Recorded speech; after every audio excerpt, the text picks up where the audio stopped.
네, 오늘부터 우리 출애굽기의 말씀을 함께 나누도록 하겠습니다. 출애굽기는 어떤 말씀일까요? 이스라엘 백성들이 애굽에서 탈출하는, 애굽에서 나와서 이제 가나안 땅으로 출발하는 그런 과정을 보여주고 있는 말씀입니다. 창세기가 하나님의 백성이 어떻게 시작을 했느냐, 하나님 백성의 기원에 대해서 다루고 있는 책이라면은 출애굽기는 하나님의 백성이 어떻게 형성되느냐라는 것을 보여주고 있는 책입니다. 창세기는 모든 것의 기원, 모든 것의 시작을 보여주는 책이죠. 그래서 온 세상이 처음 창조하는 것부터 시작이 해서, 그리고 하나님께서 아브라함을 선택하시고 아브라함의 후손들을 통하여서 하나님의 언약이 흘러가면서 하나님의 백성이 어떻게 처음 시작하고 있는가, 그 첫 시작의 모습을 보여줍니다. 하나님께서 아브라함에게 약속을 주셨어요. 너의 자손을 하늘의 별처럼 바닷가의 모래처럼 번성하게 할 것이다. 그 자손에 대한 약속을 주셨고, 그리고 하나님께서 아브라함을 이끌어 들이신 가나안 땅, 그 땅을 내가 너에게 주겠다, 너의 후손들에게 주겠다. 이 땅과 자손에 대한 약속을 주셨습니다. 아브라함에게 주셨던 이 약속이 그의 아들 이삭에게로, 그리고 또 야곱에게로, 야곱에게서 그의 12아들에게로 이렇게 계승되어 가고 흘러가는 모습을 창세기에서 보여주고 있습니다.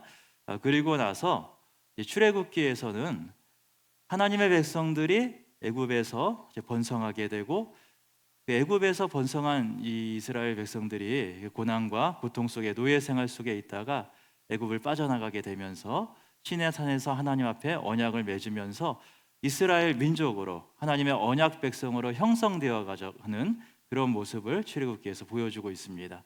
그래서 이제 하나님께서 아브라함에게 주셨던 땅과 자손에 대한 약속이 이 이스라엘 백성들 안에서 성취되어져 가는 과정을 출애굽기에서 보여주고 있는 거예요.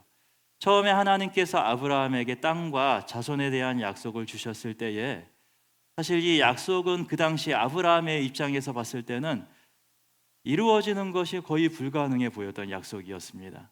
아브라함에게는 자손이 없었잖아요. 나이가 75세였는데 그에게는 자식이 없었습니다. 그리고 땅도 없었어요. 하나님께서 아브라함에게 내가 너에게 보여줄 땅으로 가라 해서 갔는데, 그 땅을 당장 차지한 게 아니고 평생 아브라함은 가나안 땅에서 나그네로 떠돌아다니면서 살았습니다. 아브라함 생전에 하나님께서 주신 약속이 이루어질 것 같다, 그 가능성이 거의 보이지 않았습니다. 그러다가 100세가 되어서야 약속의 아들인 이삭이 태어나게 되고, 그러면서 하나님의 약속이 조금씩 조금씩 이루어지고 성취되는 모습을 창세기에서 보여주는 거예요. 출애굽기에도 처음 시작은 비슷합니다. 하나님께서 아브라함에게 주셨던 이 약속이 출애굽기도 처음 시작 부분에서는 이게 이루어질 가능성이 안 보여요. 이스라엘 백성들은 지금 어디에 있습니까? 애굽에 있어요. 애굽에서 자유로운 것도 아니고 노예 생활로 400년 이상 노예로 묶여 있는 생활을 하고 있습니다. 애굽의 노예로 있는 이 민족이 어떻게 가나안 땅을 가서 차지할 수 있겠습니까? 이 약속이 이루어질 것이다, 가능성이 안 보이는 모습으로 출애굽기가 처음 시작하고 있어요. 창세기가 아브라함에게 주신 약속이 가능성이 안 보이는 모습에서 시작한 것과 마찬가지로 출애굽기도 그 가능성이 안 보이는 모습으로 시작을 해요. 그러나 결국은 하나님께서 그 말씀을 이루신다, 하나님이 말씀을 마침내 성취하신다라는 것을 보여주고 있는 것입니다.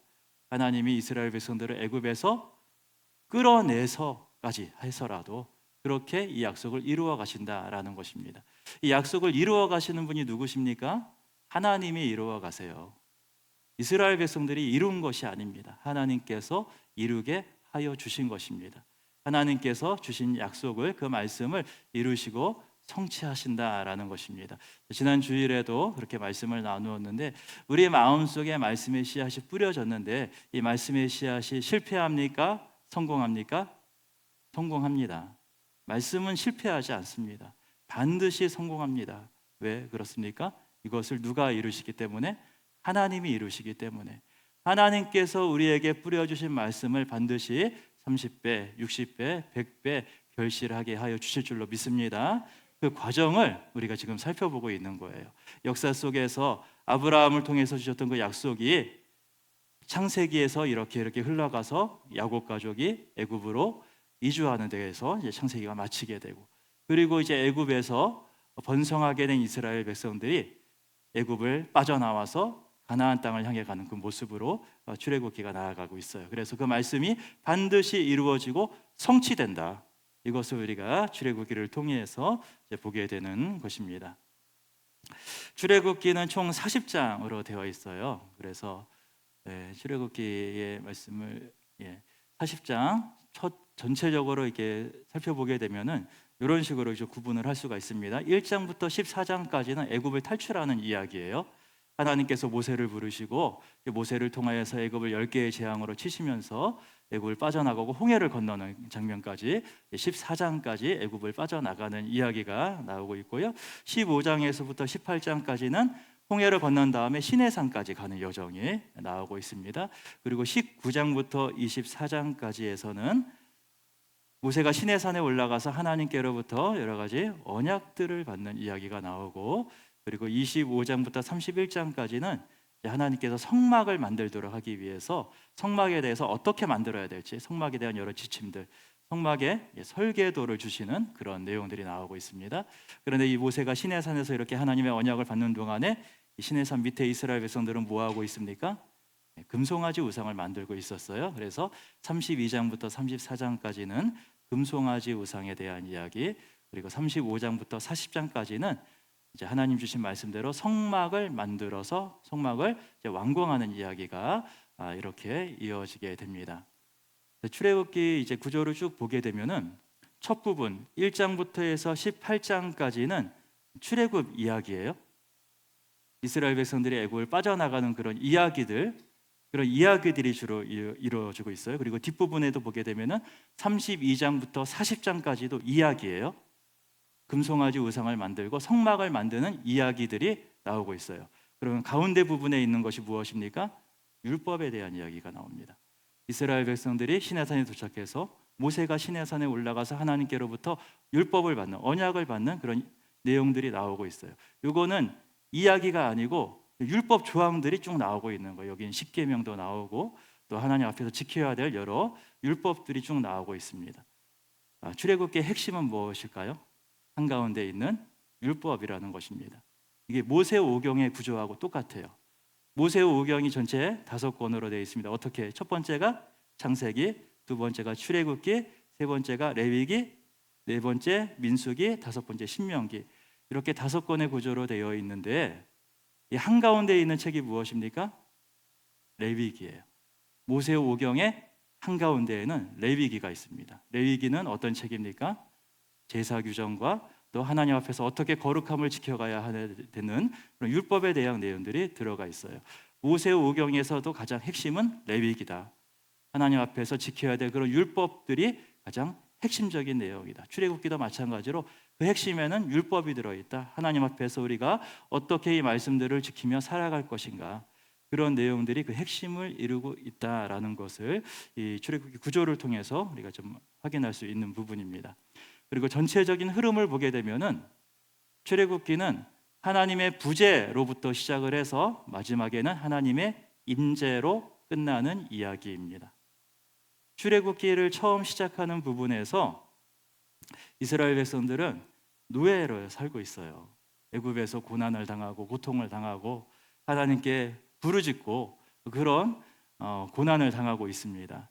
자기들이 하나님께 부르짖는데 그 부르짖음이 마치 외면당하는 듯한 그런 노예 생활, 험난하고 공고한 생활을 이어가고 있어요. 마치 하나님이 안 계신 것 같은, 하나님의 부재와도 같은 그런 상황을 경험하고 있어요. 그런데 출애굽기의 가장 마지막에는 어떤 내용이 나올까요? 성막을 만들어요. 성막을 만들고 그 완성된 성막 위에 하나님의 영광이 임하는 모습으로 출애굽기가 마무리되고 있습니다. 처음 시작할 때에는 마치 하나님이 안 계신 것 같은 하나님의 부재의 모습으로 시작을 했는데 마지막에는 하나님께서 영광 가운데 이스라엘 백성 가운데 임하시는 모습으로 출애굽기가 마무리가 됩니다. 하나님의 부재로부터 시작하지만 그러나 하나님의 영광으로, 하나님의 임재로 끝나는 이야기, 그것이 바로 출애굽기라고 할 수가 있습니다. 이 출애굽기의 가장 큰 주제라고 한다라면은 물론 하나님의 구원이지요. 이스라엘 백성들을 하나님이 애굽에서 구원하셨다. 그것이 출애굽기의 가장 핵심적인 주제이지만 그러나 또 하나 출애굽기에서 굉장히 중요한 주제는 하나님께서 이스라엘 백성들에게 스스로를 드러내시고 계시하시고 또 이스라엘 백성들에게 하나님이 임재하신다, 함께 하신다. 이것을 보여주는 책이 출애굽기라는 책입니다. 그래서 이제 출애굽기에서 하나님의 계시와 하나님의 임재가 어떻게 드러나고 있는가 잠깐 살펴보면요. 이스라엘 백성들에게 하나님을 계시하고 또 하나님이 함께 하신다라는 것을 그 일에 이제 가장 핵심적인 역할을 했던 사람이 모세입니다. 모세는 하나님의 계시 또 하나님의 임재의 중보자라고 할 수 있는 사람입니다. 하나님이 모세를 어디에서 부르십니까? 호렙산에서 부르십니다. 호렙산이 신의 산, 같은 산입니다. 호렙산에서 불붙은 떨기나무에서 하나님이 모세를 부르셨어요. 그러면서 하나님이 모세에게 자신을 계시합니다. 나는 누구다? 스스로 있는 자다라고 하시면서 모세에게 하나님을 계시하세요. 드러내십니다. 그러면서 이스라엘 백성들에게 가서 스스로 있는 자가 너희를 구원할 거다, 그렇게 전하라고 모세를 이스라엘 백성들로 보냅니다. 그래서 모세가 애굽에 가서 이스라엘 백성들에게 하나님의 말씀을 전하고 하나님이 우리와 함께 하신다라는 것을 보여주죠. 어떻게 보여줍니까? 10가지의 재앙을 통하여서 이 애굽을 하나님이 심판하시면서 이스라엘 백성들과 함께하고 있다, 하나님의 영광을 드러내요. 하나님이 스스로를 계시하시고 하나님이 함께 하신다라는 임재를 표현해주고 있는 모습을 보게 됩니다. 그래서 이스라엘 백성들이 결국은 이제 애굽을 빠져나가서 시내산으로 가죠. 그리고 시내산에 가서 그곳에서 하나님과 언약을 맺게 됩니다. 그때부터 이스라엘 백성들이 하나님의 언약 백성이 되는 거예요. 그래서 언약을 맺게 되는데 이 언약을 맺는 그 이유가 이런 것입니다. 하나님의 뜻을 행하는 백성을 세우도록 하기 위해서 하나님이 이스라엘 백성들과 언약을 맺는 거예요. 하나님이 자신을 계시하시고 하나님이 이스라엘 백성들에게 함께 임재하심을 통하여서 하나님의 목적이 있는 것입니다. 하나님의 뜻을 행하는 그런 백성들로 이스라엘 백성들을 세우기 위해서예요. 하나님의 뜻이란 무엇입니까? 이스라엘 백성들을 제사장 나라 만들어서 마침내 온 세상을 구원하는 것, 그것이 하나님의 뜻입니다. 이스라엘 백성들이 온 세상을 위한 제사장과 같은 나라가 되어서 결국 이스라엘 백성들을 통하여서 온 세상이 구원받도록 하는 것, 그 하나님의 뜻을 이루기 위해서 이스라엘 백성들을 세워가는 이야기다. 우리 출애굽기에 대해서 전체적으로 좀 이런 이해를 가지고 앞으로 쭉 출애굽기의 말씀을 함께 살펴보았으면 좋겠습니다. 오늘 이제 본문 말씀으로 들어가게 되면은 첫 부분에는 이제 이스라엘 백성들이 처음에 애굽으로 내려왔던 그 야곱의 아들들의 명단이 쭉 나오고요. 그리고 나서 바로 나오는 것이 요셉을 알지 못하는 새로운 왕이 일어나서 애굽을 다스리기 시작했다라는 말씀이 나오고 있습니다. 요셉의 시대로부터 오랜 시간이 흘렀다라는 것을 보여주는 그런 표현입니다. 근데 아무리 오랜 시간이 흘렀어도 요셉은 아주 위대한 총리잖아요. 애굽을 정말 멸망에서 구원해낸 수많은 사람들을 살린 탁월한 일을 했었던 그런 총리였는데 어떻게 그의 이름이 잊혀질 수가 있을까라는 생각이 들 수도 있어요. 그런데 요셉 당시 시대에 애굽을 통치했던 왕조하고 출애굽 시대에 애굽을 통치했던 왕조가 다릅니다. 서로 다른 왕조예요. 예를 들면 우리나라 치면은 요셉 당시는 고려 시대 같고 출애굽 시대는 조선 시대 같고 이렇게 서로 다른 왕조가 다스리고 있었던 그런 시대였습니다. 요셉이 총리로 있었던 때는 주전 17세기경, 기원전 17세기경이라고 학자들은 추측을 하는데 그때 애굽을 통치했던 왕조는 힉소스 왕조라는 그런 시대였다라고 합니다. 갑자기 이집트 역사를 우리가 왜 공부하냐 싶죠. 한국 역사도 우리가 잘 모르는데, 근데 간단한 겁니다. 힉소스 왕조라는 그런 시대였는데, 이 힉소스 왕조는 애굽 토착 민족이 아니고 이방 민족이었어요. 어디에서 온 이방 민족이냐면은 이 가나안 지방이나 아니면 소아시바 지방 이쪽에서 내려왔었던 이방 민족이 애굽을 차지하고 왕조를 세웠던 때가 있어요. 그때가 요셉이 총리가 되었던 그때였어요. 근데 이 힉소스족이 셈족의 한 갈래입니다. 셈족의 한 갈래라는 것은 이스라엘 사람들도 셈족의 한 갈래거든요. 그러니까 크게 보면 같은 민족인 거예요. 그러니까 요셉이 애굽에서 총리가 될 수 있었던 배경에는 이 왕조, 이 나라의 왕들과 요셉이 같은 민족이었다라는 것도 중요한 이유였습니다. 만약에 이때 요셉이 같은 민족이 아니었다라면은 총리가 되기는 어려웠을 수도 있어요. 하지만 하나님께서 이 모든 역사를 주관하시면서 요셉이 힉소스 왕조 아래에서 총리가 될 수 있도록 주관하신 거예요. 근데 그러고 나다가 이 이방 민족이었는데 애굽의 토착 세력들이 결국은 이 힉소스 왕조 이방 민족을 몰아내고 자기네 왕조를 다시 세우게 됩니다. 그것이 출애굽 시대인데 이때는 이제 이집트 역사에서 신왕국 시대라고 그렇게 일컫는 그런 시대입니다. 이집트가 역사가 세계에서 제일 오래된 나라잖아요. 지금 우리가 보고 있는 이집트의 뭐 피라미드나 이런 거는 정말로 오래된 고왕국 시대 때 건설된 그런 건물들이고 신왕국 시대 때 출애굽 사건이 일어났을 것이다라고 학자들은 그렇게 추정을 하고 있습니다. 근데 이제 이 새로운 왕조가 일어났으니까 그 이전에 애굽을 다스렸던 이 힉소스 왕조의 기록을 다 없애버린 거예요. 그러니까 이 새로운 왕조의 왕들은 힉소스 왕조에 있었을 때 요셉이라는 총리를 알지 못합니다.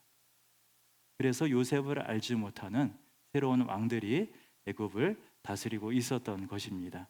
그러다 보니까 이스라엘 백성들도 이 사람들이 왜 애굽에 왔는지 알지 못하는 거죠. 그냥 옛날부터 노예였던 사람들, 애굽에서 노예로 살던 한 민족 이스라엘이고 그 당시 이제 이스라엘은 애굽에서 히브리 민족이다라고 그렇게 이제 불리고 있었습니다. 그래서 이 이스라엘 백성들이 애굽에서 이렇게 노예로 살아가고 있었는데 이 이스라엘 민족이 번성하고 강성해지니까 이 모습을 바라보면서 애굽의 왕이 두려움을 느낍니다. 어떤 두려움을 느꼈는지 우리 10절 말씀 같이 읽어보겠습니다. 자, 우리가 그들에게 대하여 지혜롭게 하자. 두렵건대 그들이 더 많게 되면 전쟁이 일어날 때에 우리 대적과 합하여 우리와 싸우고 이 땅에서 나갈까 하노라 하고 애굽의 왕이 이 바로 왕이 두려움을 느꼈습니다. 무엇을 두려워했습니까? 이스라엘 백성들이 반란을 일으킬 것을 두려워했나요?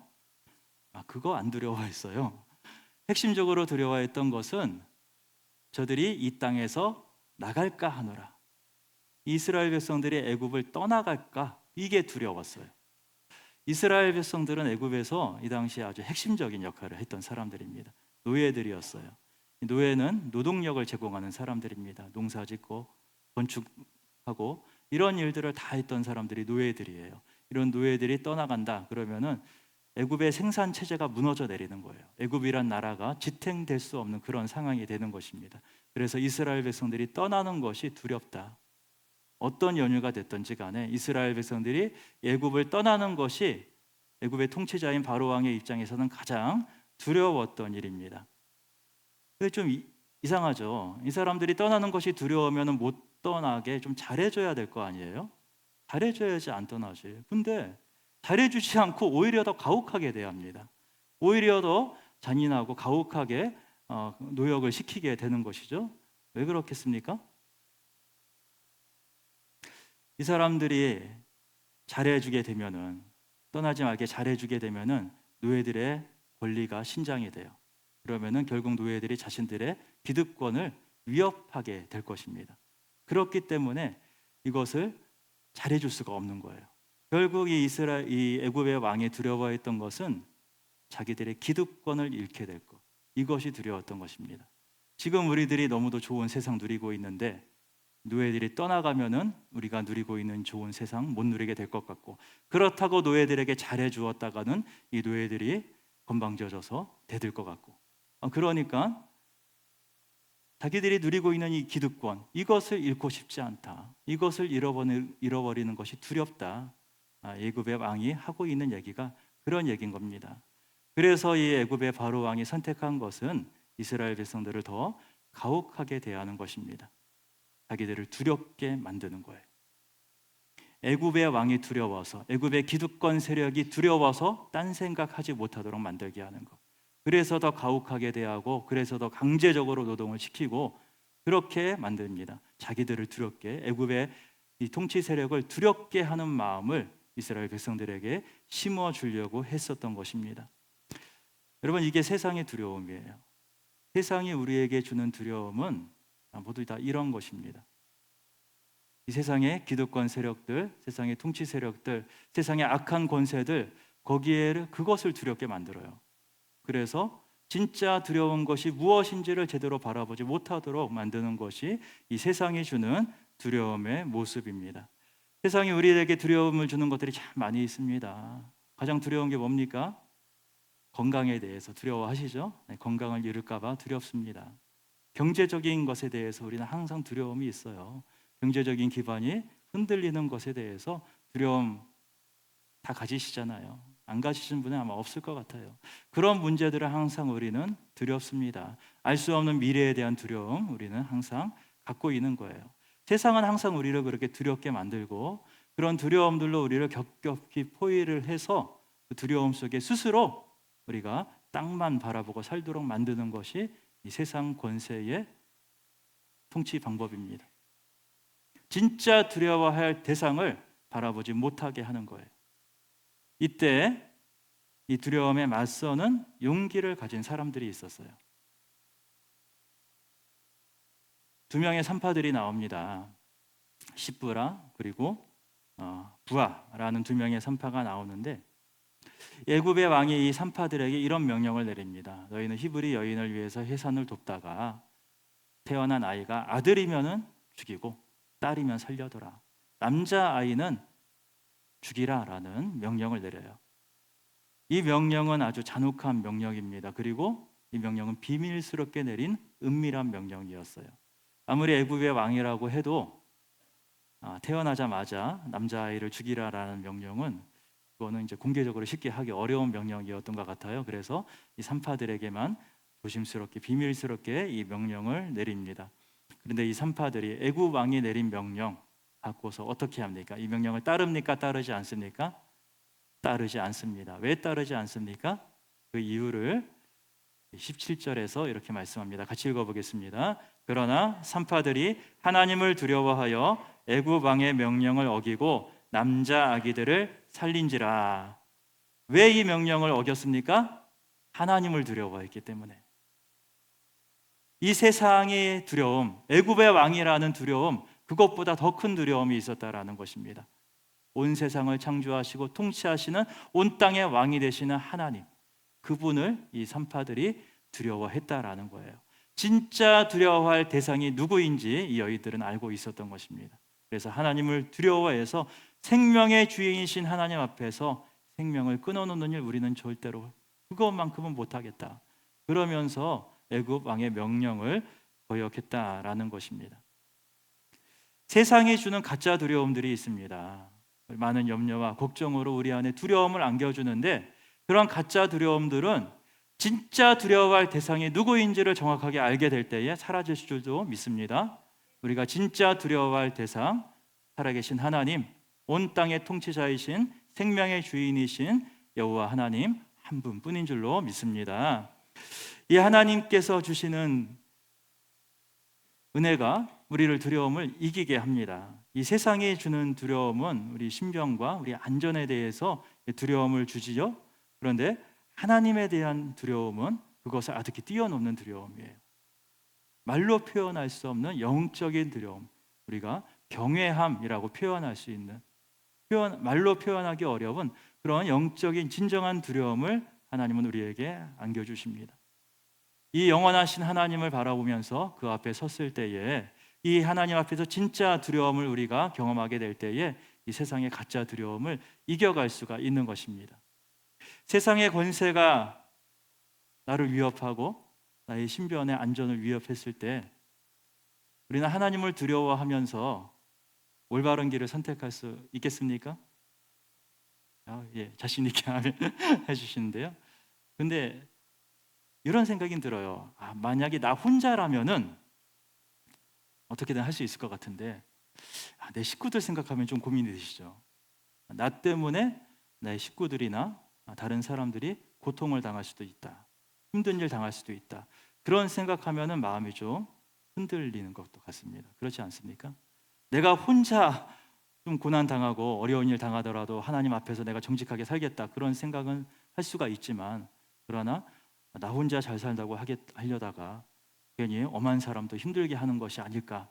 그런 생각이 들면은 우리 마음이 좀 어려워지고 갈팡질팡하게 되는 것 같습니다. 그런데 하나님께서 이 산파들에 대해 어떻게 역사를 하십니까? 나중에 이 애굽의 왕이 산파들을 다시 불러요. 왜냐하면 이 사람들이 자기 명령을 안 따른 것을 알거든요. 따집니다. 왜 명령을 안 따랐느냐? 근데 이 산파들이 이렇게 핑계를 댑니다. 히브리 여자들이 워낙 건강해서 우리가 에바드로 가기도 전에 이미 아이들을 출산했더라. 그래서 우리가 손쓸 수 없었다. 그렇게 핑계를 대는데 우리 생각에는 이게 좀 말도 안 되는 핑계 같잖아요. 그런데 이게 먹혔다라는 거예요. 하나님께서 애굽의 왕의 마음까지도 움직여 주셔서 이런 상황들을 극복해 나갈 수 있도록 길을 열어 주신 것입니다.